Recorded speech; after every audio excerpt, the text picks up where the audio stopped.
Hello বন্ধুরা, তোমরা কেমন রয়েছো? তো চলে এলাম তোমাদের সামনে আরেকটি লং ভিডিও নিয়ে। তো আজকে মেনলি যে লং ভিডিওটা নিয়ে এসেছি সেটা হচ্ছে আমাদের বাড়ির গাছ একটা রয়েছে, তাতে সবেদা প্রচুর হয়েছে, তাই সবেদা নিয়ে একটা লং ভিডিও তোমাদের কাছে আজকে শেয়ার করব। তো তোমরা দেখতে থাকো। তো আমি একটা জাল নিয়ে এসেছি আর দাউলি বাঁশ নিয়ে এসেছি সবেদা পারবো বলে।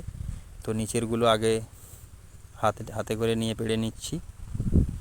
তো তোমরা দেখতে থাকো। তোমার দিদিভাইকেও ডেকেছি যে তুমি একটু এসো, আমাকে একটু হেল্প করবে। তো নিচেরগুলো আগে পেড়ে নিচ্ছি।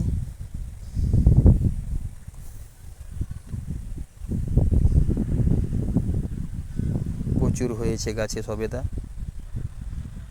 তো যেগুলো আগে কুলি ছেড়ে গেছে তো ওগুলো পাড়তেছি আগে, ঠিক আছে? ওগুলো আগে পেড়ে নিচ্ছি। তো আমার এখানে সামনে ছেলেটাও রয়েছে, ও প্রচুর দুষ্টুমি করছে।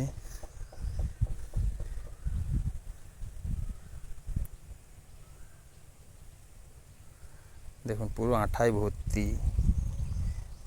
ভর্তি, এগুলোকে পাড়ার পরে আবার রোদে দিতে হবে। আঠাগুলো শুকনো হলে তারপরে এগুলোকে মেডিসিন দিয়ে পাকানো হবে।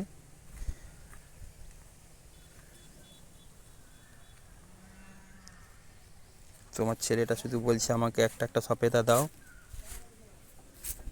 দাও। আমি সেগুলো পাকেনি, এখন দেওয়া যাবে না, পাকলে তোমাকে দেব। তো নিচেরগুলো প্রায় পাড়া শেষ। তো এবারে দাউলি বাঁশ দিয়ে এগুলো উপরেরগুলো পাড়বো। তো দিদিভাইকে বলছি তুমি জালটা নাও আর দাউলি বাঁশটা আমাকে দাও, উপরেরগুলো পেড়ে নেবো, তুমি জালটা ধরে রাখবে। তো ক্যামেরাম্যান এমন রয়েছে, তো ওদিকটাই দেখাতে পারছে না, ক্যামেরাম্যান এ সাইডে রয়েছে। তো আমরা ওদিকটাই চলে গেছি। তো এই জাল নিয়ে যাচ্ছি, তোমার দিদিভাইকে বলছি জালটা তুমি ধরো, উপরেরগুলো পাড়বো এবারে। নিচেরগুলো তো অলরেডি পাড়া হয়ে গেল, নিচে আর নেই।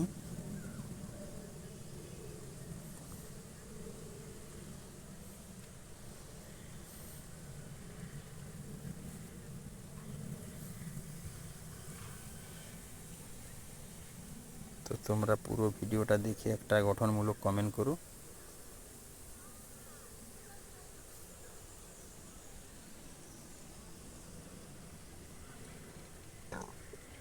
তো আমাদের মিনি রয়েছে, তো তাই মাঠে জল দেওয়ার পাইপগুলো ওই সামনে রেখেছি, তারই জন্য তোমরা হয়তো ভাববে এই পাইপগুলো কীগুলো। তো ওইগুলো ওই জন্য সামনে ওখানে গাছের গোড়ায় রেখেছি।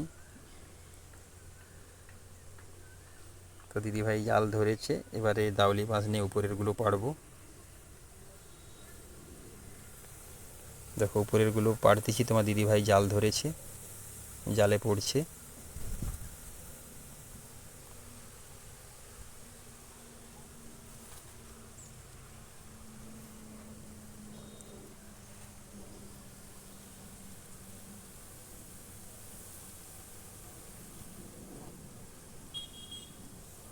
নিচে পড়ে গেল, নিচে পড়ে গেলে তো ফেটে যাবে। তো কিছু কারণ আমি জোর করে টান দিয়েছি, তো জালে আর মধ্যে পড়ছে না, তো নিচে পড়ে গেল।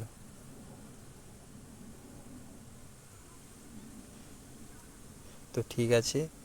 তো ভিডিওটা কীরকম লাগলো একটু কমেন্টে জানিও। তো এরকম ভিডিও নিয়ে খুব তাড়াতাড়ি তোমাদের কাছে হাজির হব। ততক্ষণ তোমরা ভালো থেকো, সুস্থ থেকো।